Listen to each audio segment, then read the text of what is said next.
Sagalee Qeerroo Bilisummaa Oromooti.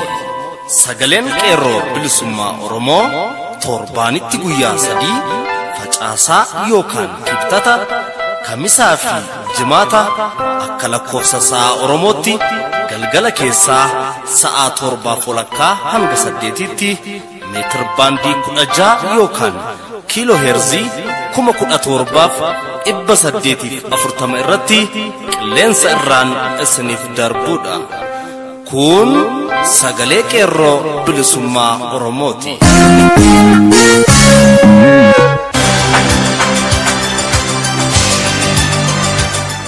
Kamisa Muddee 14 bara 2017 ashama akkam jirtu kabajamoo fi jaalatamoo dhaggeeffattoota Sagalee Qeerroo Bilisummaa Oromoo. Kun qophii Sagalee Qeerroo Bilisummaa Oromoo kallattiin Oromiyaa irraa isiniif darbaa jirudha. Sagantaan keenya akkuma beekamu oduu isin dhageessisuun eegalla. Itti aansuun ibsa Qeerroo Bilisummaa Oromoo fi haala yeroo baha Oromiyaa keessatti ta'an jiruun walqabate bilbilaan dhaggeeffataa keenya kanaas ofsiin isin biraan geenya. Wallee warraaqsas qaama sagantaa keenyati. Isin keessummeessaa kasi waliin turu an ibsaa dhaabasaati.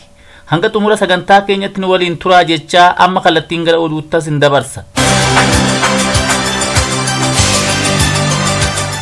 Ashama akkam jirtu kabajamoo dhaggeeffattoota keenya oduu guyyaarraaf qopheeffannee qabadhee dhiyaadheera oduu waliin ana Abdii Bilisummaati. Uummata Oromoo waraana mootummaa Abbaa Irree Wayyaaneetiin bahaa Oromiyaa calanqootti dhume sababeeffachuudhaan ammas uummanni mana hidhaatti guuramuu fi dararamuun itti fufe.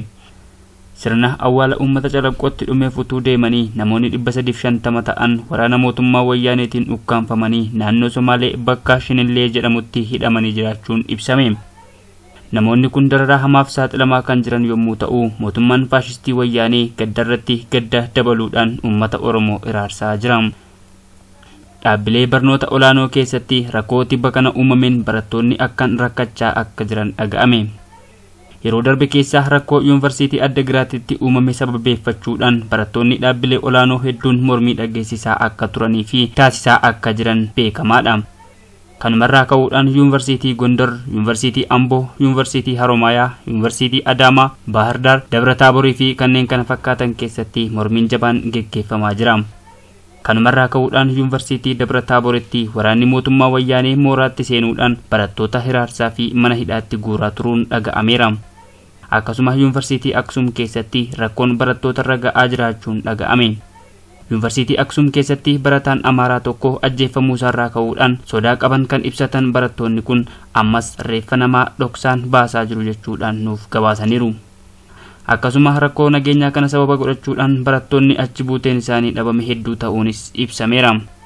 Yuunivarsiitii Aksum kana keessatti barattoonni yaaddoo cimaa akka qabanis dubbataniiru. Barattoonni kun akka jedhanitti mooraa keessaa ba'anii gara maatii ofiitti galuu utuu hin taane suuqii deemanii waa bitachuun akka hin danda'amne ibsan. Barattoonni kun akka waliigalaatti mooraa lakkisuu fi callisnee taa'uu malee furmaata akka hin qabne ibsanii deemuudhaafis haalli geejjibaa yaaddessaa akka ta'e dubbatu. Barattoonni yuunivarsiitii Aksum damee gishee barnoota dhaabanii galuudhaaf akka murteessanis ni dubbatu. Yuunivarsiitii Aksum irraa kan bahan ijoolleen Oromoo fi Amaaraa magaalaa Shiree keessatti hidhamanii jiru. Baay'inni ijoollee hidhaman kana 20 ni ta'as jedhama. Gama biraan bakka bu'aan yuunivarsiitii Aksum namni maqaan isaa Isaayyuu Abboosee jedhamu rakkoo ijoollee Oromoo mudataa jiru kana obsaa jechuu malee hanga ammaatti furmaata argamsiisuuf hojjetaa akka hin jirre barattoonni kun nuuf ibsaniiru. Ijoolleen Oromoo har'a magaalaa Shireetti hidhaman kun hatattamaan hin hiikaman taanan balaa guddaatu dhalata jechuudhaan barattoonni ni dubbatu. Kana malees barataan Oromoo yuunivarsiitii Maqalee mooraa Addaaqii tokko lafanni bu'ee dhabamee barbaadamaa akka jirus dhaga'ame. Barattoonni lama immoo miidhaan guddaan irraan ga'uun hospitaalatti akka argaman maddi odeeffannoo keenyaa eereera. Barattoonni sabaan Amaaraa fi Oromoo ta'an mooraa yuunivarsiitii Maqalee keessatti akka malee rakkachaa akka jiran ibsameera. Qaamni nageenyaa magaalaa Maqalees dhiiga barattootaa daandii irratti dhangala'utti qoosuudhaan barattoonni mooraatii akka hin baanes gochaa jiru. Barattoonni mooraa keessaa akka hin baane dhorkaman tooftaa adda addaan ba'uuf yaalanis boodarraa dhorkamuun isaaniis beekameera. Beeksisa barattoota irratti yeroo 2 mooraa yuunivarsiitii Maqalee keessatti ba'een barattoonni Oromoo fi Amaaraa akka mooraa lakkisan dirqisiifamanii ba'uu baannaan balaan isaanirra akka ga'u ibsamee ture. Oduu wal fakkaatuun mooraa yuunivarsiitii Bahar Dar keessatti rakkoon barattoota irra ga'uun ibsame. Barattoota Oromoo fi Amaaraa Yuunivarsiitii Baardar akka malee reebamuu fi iraarfamuu odeeffannoon nu qaqqabee ifa godha. Kibxata darbee guyyaa guutuu humni agaazii mooraa seenuun mana kitaabaa dabalatee doormii barattootaa caccabseera. Miidhaa gurguddaas barattoota irraan gaheera. Barattoonni maqaan isaanii adda hin baanes rasaasaan rukutamanii jiru. Lubbuun barattoota 6 mooraa Yuunivarsiitii Baardaritti akka darbes dhaga'ameera. Haala mooraa yuunivarsiitiiwwan adda addaa keessatti ta'aa jiru kana sababeeffachuudhaan mootummaan naannoo Tigraay barattoota isaa bakka adda addaatti guuraa akka jirus dhaga'ame. Akkasuma barattoonni Oromoo fi Amaaraa mooraa Yuunivarsiitii Dabrataabor kaaffee keessatti reebamuudhaan miidhaan akka irra ga'es ibsameera. Barattoonni shamarranii akka malee miidhamuudhaan rakkoo hamaan irra ga'uu odeeffannoon argannee ifa godha. Barattoonni Yuunivarsiitii Amboo fi kanneen magaalaa keessa jiran gaafa adda giraatitti rakkoon uumamee kaasanii mormii irra akka turan beekameera. Kanarraa ka'uunis barumsi dhaabbatee tureera. Kanumaan wal qabatee miseensi raayyaa ittisa biyyaa guyyaa kaleessaa jechuun muddee 13 meeshaa waraanaa guddaa matarayyasii barattoota irratti rasaasa dhukaasuun daa'ima tokko akka rukutan maddeen ibsan. Yeroo kana poolisoonni Oromiyaa raayyaa ittisa biyyaa dhukaasa akka dhaaban yommuu gaafatan humni waraanaa wayyaanee kun jecha poolisii Oromiyaa dhaga'uu irra darbanii wayita itti dheekkaman walitti bu'iinsi raayyaa waraanaa fi poolisii Oromiyaa gidduutti uumamee tureera. Kanaanis poolisiin Oromiyaa aariidhaan itti dhukaasuun waraanni wayyaanee 3 akka ajjeefaman ibsameen. Gama uummataa fi poolisii Oromiyaatiinis miidhaan akka qaqqabee maddeen ibsan. Oduma gama mooraa barnoota olaanoo keessaa utuu hin ba'in yuunivarsiitiiwwan adda addaa keessatti barattoonni nyaata dhiisuudhaan mormii isaanii ibsataa jiru. Haaluma kanaan barattoonni yuunivarsiitii Jimmaa, yuunivarsiitii Adamaa fi Finfinnee nyaata dhaabanii akka jiran dhaga'ame. Oduu keenya biraatiin godina Harargee lixaa aanaa mi'eessootti liyyuu poolisiin Somaalee kallattii hundaan lola uummata nagaa irratti banuudhaan gama Oromootiin namoonni 2 Jibroo Abdallaa fi Muhammed Bulaa Araddaa Hargiitti wareegamaniiru. Namoonni biroos kan miidhaman akka jiran maddeen ibsan. Godina Harargee lixaa aanaa mi'eessoo Araddaa Qiqilliftuu fi Araddaa Burii bakka jedhamutti shiftoonni abdii illee liyyuu poolisiin lola qindaawaa karaa lamaan uummata keenya irratti bananiin uummata keenyarraa namni 3 wareegameera. Dabalataan raayyaan ittisaa wayyaanee uummata keenya kan uummata ofirraa rasaasaan dhorkaa jiru duubaan itti dhufee namoota baay'ee erga reebee miidhaa irraan ga'ee booda meeshaa hiikkadhaa jechuudhaan meeshaa nama 2 irraa hiikee uummanni keenya amma haala yaaddessaa keessatti argama. Akka uummanni keenya walitti hin dirmanneefis namoota waliif birmachuudhaaf deeman daandii itti cufee doorsisaa oole ammallee akkuma itti fufetti jira. Yuunivarsiitiin Haroomayaa yakka tokko alatti barataa Oromoo mooraa barnootarraa ari'uu jalqabe.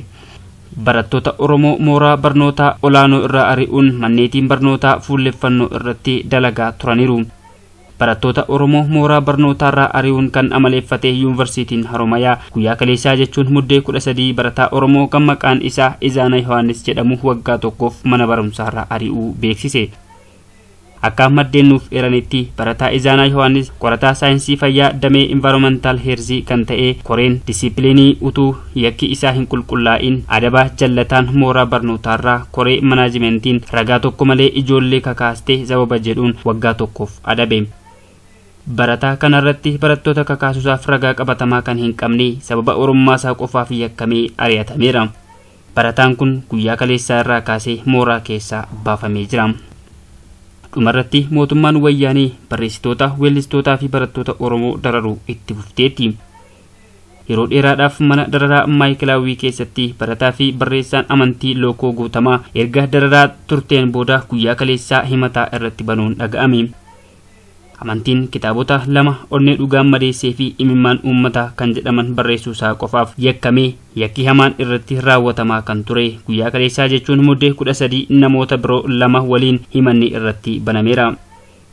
Namoonni isa waliin himataman Dirribaa Tamasgeen jiraataa Shaashamannee kan ta'ee fi Abdurrahmaan Ida'oo kan jedhamu jiraataa Arsii Nagallee kan ta'e himanni dharaa irratti banamuudhaan muddee 13 mana murtii olaanaa dhaddacha arfaffaa irratti dhiyaataniiru. Kabajamoo dhaggeeffattoota keenya oduun guyyaarraaf qopheeffannee kanuma qophiilee keenyaaf waliin turtii gaarii.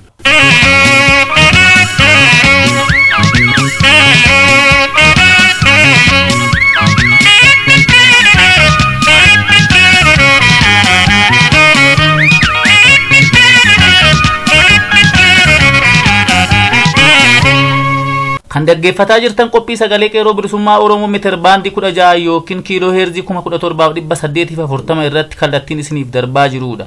Oduu kasin dhageessee jaalabdii bilisummaa ture horii buli jennaan kanatti aansuun wallee warraaqsaa tokkoon booda gara qophiitti aanutti isin dabarsa. Amma nu waliin tura. Kunni baroodee daganaa kunni baroodee kunni baroodee daganaa kunni baroodee bajjaa finfinnee galuudhaaf kunni Oromoo tombola baatee bosonaa kunoo darbeedee. Kunni baroodee daganaa kunni baroodee kunni baroodee daganaa kunni baroodee bajjaa finfinnee galuudhaaf kunni Oromoo tombola baatee bosonaa kunoo darbeedee.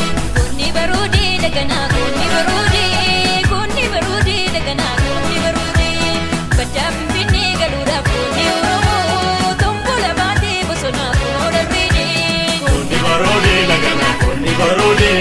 kunni baroodee daganaa.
Dhumaatii Oromoota calanqoo irratti ta'e ilaalchee ibsa qeerroo bilisummaa Oromoo.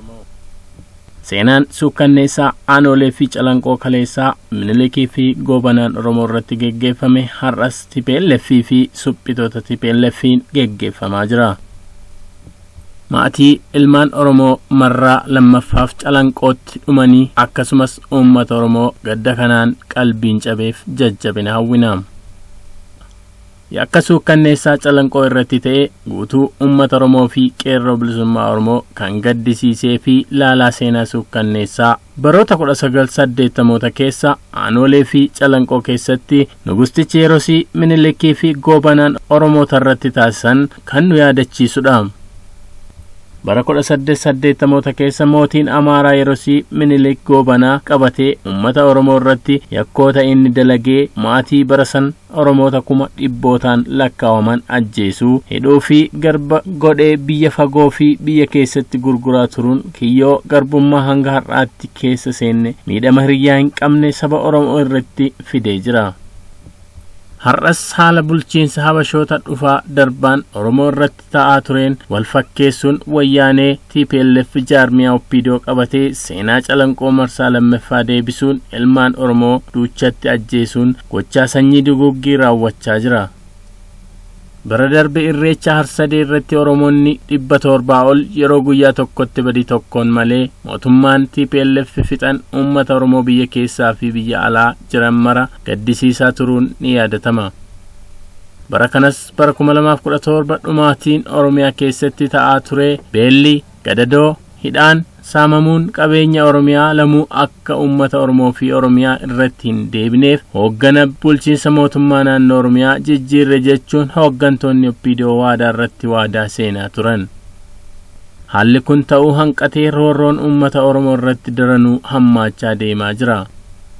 hidhaa, ajjeechaa, dachii dhaloota isaa osoo hin jaallatiin buqqa'uu, saamamuu fi biyyaa godaanuun kan durii irratti daran hammaachuu beekamaadha.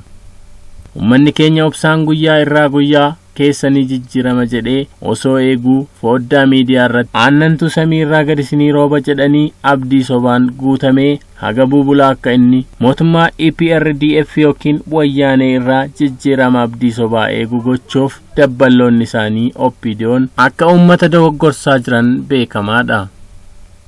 Qeerroon Bilisummaa Oromoo baroota torba darban Oromiyaa guutuu keessatti diddaalee sirna wayyaanee geggeessuun sagalee Oromoo addunyaa guutuutti dhageessisuu fi uummanni Oromoos yeroo irraa gara yerootti dammaqee irraa jalaan akka mirga isaa falmatu taasisuun wareegama guddaa kaffalee jira. Eebuu bilisummaaf jecha wareegamni uummanni Oromoo baasaa jiru kun kan homaa ittiin fakkaanne wayyaaneen TPLF har'as tuffii fi maaltu na dhibeedhaan marsaa lammaffaaf calanqoo irratti lubbuu uummata qulqulluu hanga ammaatti 50 ol baasee jira. Hedduu Oromootaa madeessee jira. Haalli kun saba Oromoo gara malee kan garaa madeessee fi kan gaddisiisu ta'uyyuu qabsoorraa akka dubatti san deebisne beekamaadha. Umaatii guyyaa darbe calanqoo irratti ta'ee fi wareegama yeroo adda addaatti uummata Oromoo irra gahaa jiru irratti hundaa'uun gaaddii fi sanyii Oromoo duguggaan akkasii akka lamuu Oromoo irratti hin raawwanneef jecha jaarmiyaan Qeerroo Bilisummaa Oromoo qabxiilee armaan gadii dabarsa.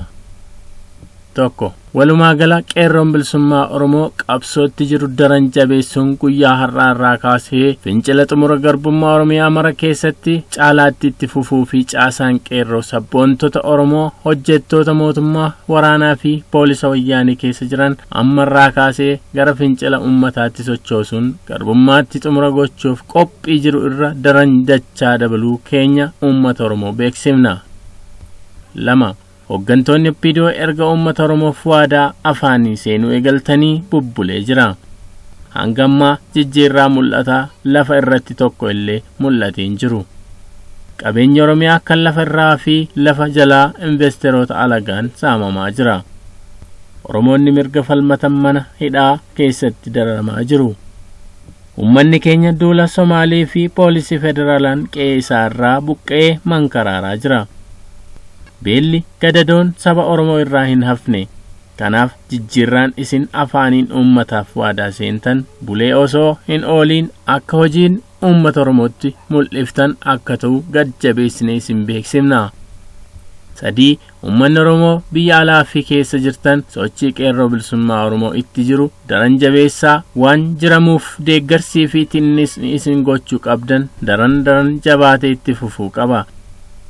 Deeggarsi siyaasaa fi hamileen Qeerroo cinaa dhaabbattan qabsoo Oromoo saffisiisee bakkaan ga'uuf murteessaa waan ta'eef xumura garbummaaf bakka jirtanii of qopheessaa. 4 Humnootiin qabsoo bilisummaa Oromoo haqaa irraa jirtan sabaaf sablammiin fira qabsoo Oromoo taatanii fi hayyooti Oromoo biyyoota alaa jirtan haala yeroo ammaa biyyattii Itoophiyaa jedhamee waamamu keessatti Oromoon ta'aa jiru xumura itti gochuuf diddaa sirna garboonfataa uummanni Oromoo taasisaa jiru waliin qabsaa'u irratti sochii biyya keessaa taasifamaa jiru akka cinaa dhaabbattanii fi jala bultii xumura garbummaa akkasumas kufaatii sirna nama nyaataa wayyaanee irratti Qeerroo Bilisummaa Oromoo cinaa akka dhaabbattan kabajaan isin gaafanna. Gadaan gadaa xumura garbummaati. Injifannoo uummata Oromoof. Qeerroo Bilisummaa Oromoo Finfinnee Oromiyaa Muddee 11 bara 2017.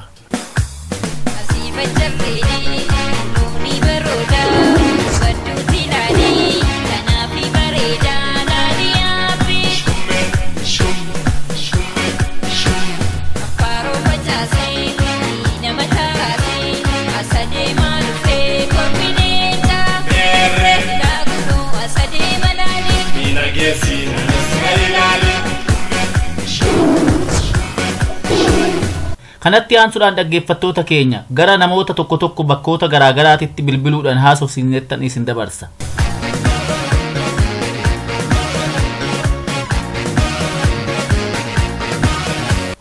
Hello, nagaa jirtu? Fayyaa michuu lammiin jedhama. Sagalee Qeerroo Bilisummaa Oromoo irraan siif bilbilaa. Mee haala Harargee jechuun Oromiyaan bahaa keessa jirtu nutti himuu dandeessu?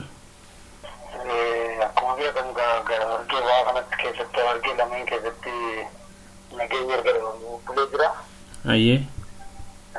Becaala waraana biyyoo naannoo Somaalee humna waraana wayyaaniitiin azabba wal qabatee lubbuun namaa guyyaatti 10-20 diiniin oolu. Ayyee.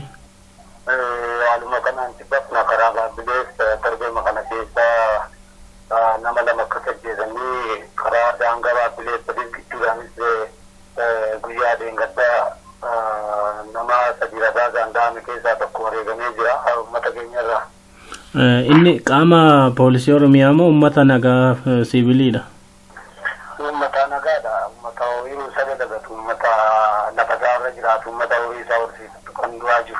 Qaamni ajjeese kun humna liyyuu poolisii naannoo Somaalee moo federaalarraa yookiin agaaziirraadha qaamni bobba'ee ajjeesaa jiru kun uummata keenya? Namni karaa daangaati waraanni kun waluma keessa jira. Kaan fakkeenyaaf yeroo darbe karuma eerer kana karaa daangaa fadisii dhaabbilee gidduutti kan ture waraana liyyuu kana makiinaa torbaan fidee kan buusu waraanni kan makalaakayaati.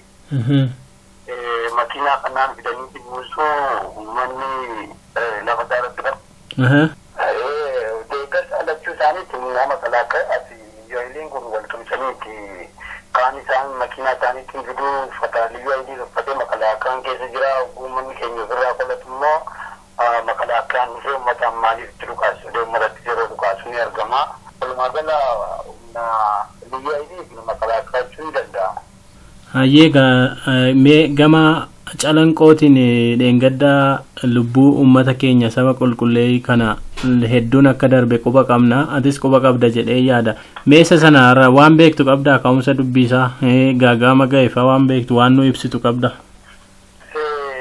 Dura gurbaa takka ajjeefame aanaa mameettaa calanqoo jechuun magaalaa guddoo aanaa meettaati. Hayyee. Bakka sarkammaa jedhamutti humni liyyuu fi makalaakaan kun nama rasaasaan dhaawanii gurbaan tokko battala du'achi hospitaala fidan hospitaala magaalaa Calanqoo. Gurbaan du'e kun barataadha? Gurbaan kun jiraataa naannoo ganda magaalaa xiqqoo sarkammaa jedhamu sanarraa achi kan du'achi booda hogguu magaalaa Calanqoo uummanni guyyuu ajjeefamuun irraa dhaabbatu. Achi erga gurbaan kun ajjeefamee hospitaala magaalaa Calanqoo dhufe uummanni hiriira bahee ajjechaan irraa dhaabbatu maqaa liyyuu ajjechaan guyyuun irratti eeggeeffamaa dhaabbatu deeggu mormuu bahu makalaakaan miti kallattii hundaan lukaas irratti bane. Achi erga uummata kana wajjin uummata hiriira bahee irratti lukaas erga eegalanii uummata kana hedduu dabalataa isaan daayanii battalaatti kana peeshanti du'ee ergasii magaalaa Calanqoo biratti kan argamu danda'a. Biseedhaan fitti nama torba ajjeesanii lafa namni dalagaa isa dalagatutti kan ajjeefamanii. Ergasiis uummata bakka hedduutti karaa birmannaadhaaf fayyadamanirraa itti bobboorraa itti dhaqillee bakka hedduutti rasaasaan dha'anii tumaa turan. Mee amma walumaa galatti kan hospitaala ga'ee du'ees baay'eetu jiru jedhamaa jira. Kan battaluma achitti du'ees hedduudha. Walumaa galatti lakkoomsa hanga du'ee of harkaa qabdu? Magaalaa Calanqoo nama hedduutti rasaasaan dhaawamee jira. Naannoo nama 25 kan rasaasaan dhaawamee kan jiru. Nama 25? Kan lubbuun darbeeru meeqamma? Magaalaa Calanqoo ooftii nama 15 achuma magaalaa Calanqoo jira. Achitti nama 7 nama 22 amma guyyaa sanaa hamma ajjeefame. Inni hospitaala du'ee akka manaaf ibsaa jirtutti kan hospitaala ga'ee du'ee faa homaa quba hin qabnu kana caaluu danda'a jechuudha. Nama hedduu qabudha. Gammaa namni achirraa du'e hin dhageenye malee nama hedduu rasaasaan dhaawamee kan jiru. Amma sana qofanitti uummata deeggarsa uummata daangaarraatti liyyuu dhaamaa jiru. Kanaaf uummanni yogguu bishaanii waan adda addaa geessuu deemullee bakka hedduutti makalaakaan qabeetii nama hedduu ture. Guyyaa Calanqoodhaa ajjeesan dura guyyaa tokko ammarreessarratti dangaggoorratti nama lama ajjeesanii makalaakaan. Achitti nama lama ajjeesanii akkasuma ammarreessarratti akkasii nama hedduu xiqqaatu namni 10 namni 20 hin oolu jechuudha. Akka daangaalee irratti kana keessatti jechuudha godinaalee irratti lameen keessatti. Guyyaa san beekee karaa kannaan uummanni daangaarraa tuliyyaa illee ofirraa deebisu kana uummanni bakka biraa gargaarsaaf bishaan garaagaraa qabatee akkuma makiinaan deemu akkasumas uummata bakka tilaaloo gudeemu makiinaarraa buusanii yookaan makiinarra kaasaniitti makalaakaan miidhaa bigeessaa ture dargaggoo irratti guyyaa Cilankoo namni du'e sana kaleessuun dhiiga guyyaa tokko dura nama lamadha kan tajjeessu. Ammalleessattis akkasuma guyyaa sana gabbii yookiin sangadiraan fakkaatachitti nama tokko ajjeesanii jiranii. Kun uummata birmannaa deemu waan biraan balleessine uummata naannoo Sumaaleerraa bakka kan argamu jechuudha. Akkasumas uummata daangaarraati humna liyyuu miidhamaa jiru kana deeggaruu fi bishaanii fi kaan qabatanii oguu deemanitti badii tokko malee. Mee yeroo kun hundi raawwatu qaamni mootummaa Oromiyaa jechuun mootummaa naannoo Oromiyaa qorri bittinneessaa poolisiin Oromiyaa tarkaanfii fudhatan qabu? Yeroo caalaa qorri bittinneessaa poolisiin Oromiyaa ajajaan illee torbaatu gama eenyummaa isaanii kan qabanii daangaa kanarratti bobba'anii uummata wajjin oguu daangaa irratti humna liyyuu oguu uummata irratti mukaasu poolisiin Oromiyaa fi qorri bittinneessaa sanga tokko Caalaa kanneen qama lammummaa isaanii qaban akka jecha waliigalaatti illee ta'uu baatu birmatanii uummata wajjin kan wareegamaa jiran inni jiru. Gama poolisii Oromiyaatiin hanga tokko dhimma daangaa kanarratti birmannaan isaanii gaariidha. Haa ta'u garuu humna raayyaa ittisa biyyaa kan magaalotaa fi aanolee Oromiyaa kana keessa maandeeffatee uummata fixu kanarratti wanti godhame tokkollee hin jiru deeggarsiisaan uummata keenya bira dhaabbatanii gama kanaan nama akka humna wayyaanee uummata jeesu kana uummata irraa dhorkuu fi wanti godhamee gammaan jiru. Hanga waraana daangaarraa kanarratti garuu hanga ta'e ajajaan akka waliigalaatti ajajni labsamee fituu hin taane garuu deeggarsa akka dhuunfaa isaaniitti deemaniitti uummata kana namoonni dhukaasa danda'an namoonni waraana danda'an hedduutti gargaarsa godhaa jira. Mee amma akkuma waliigalaatti ka'umsi dubbii yeroo darbe aanaa meettaa magaalaa Calanqootti uumame balaan jabaan suni akka Oromiyaatti keessumaa baha guutummaasaa baha Harargee bahaa fi Harargee lixaa irratti diddaa cimaatu geggeeffamaa jira akkasumas yuunivarsiitiilee Oromiyaa keessa jiran gama baha yuunivarsiitii naannoo Oromiyaa Amaaraatti illee darbee saba Amaaraa fi Tigree fi barattoota Oromoo fi Amaaraa gidduutti akkasuma jeequmsi geggeeffamaa jira magaalaa Ambootti illee walitti bu'iinsi mootummaa loltoota mootummaa naannoo Oromiyaa qorra bittinneessaa fi agaazii gidduutti geggeeffamee jira. Magaalaa Gimbiis akkasuma diddaati ture Wallagga Bahaa ukkees akkasuma jira ture Shaambuu kaampaasii Wallagga Yuunivarsiitii Damee Shaambuurras akkasuma diddaan jira darbee Salaalee Qumbii magaalaa Shanos akkasuma jira. Mee qeerroon Oromiyaa maal gochuu qaba jettu kanarratti dhaamsa mataa keessanii yoo qabaattan dabarfadha.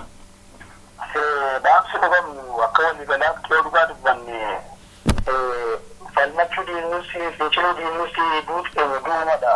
Garuu guyyaa nuuf fincila diinne duuti ajjeechan irratti heddummataa. Sababa kanaaf immoo kanneen akka waan bilisummaan nu dhufaa jirutti akkasuma falmatiin akkasumaan karoorri hin beekamne dhoksaan lafa jala kan bilisoomsu hin deemu qotti akka jirutti akka nu fincila diinne isaanii kanneen jedhan kun diinummaa hamaadha.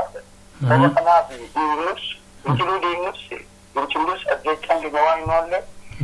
Anki dungudumne fincileetuma diinan kofirraa kaannutti itti fufuu maqabnu malee wanti nu normarraa yookaan nama biraa ofii qaama biraarraa hin jiru nunatti falmatee kan dhume dunyaan mi'a fi bilisoomuu bishaadha. Raamsi kiyyaa kana fakkaata.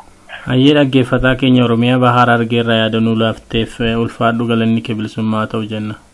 Hayyee nuuf jiraadhaa isin karamni keessan bilisummaa ta'u nuuf jabaadhaa. Hayyee.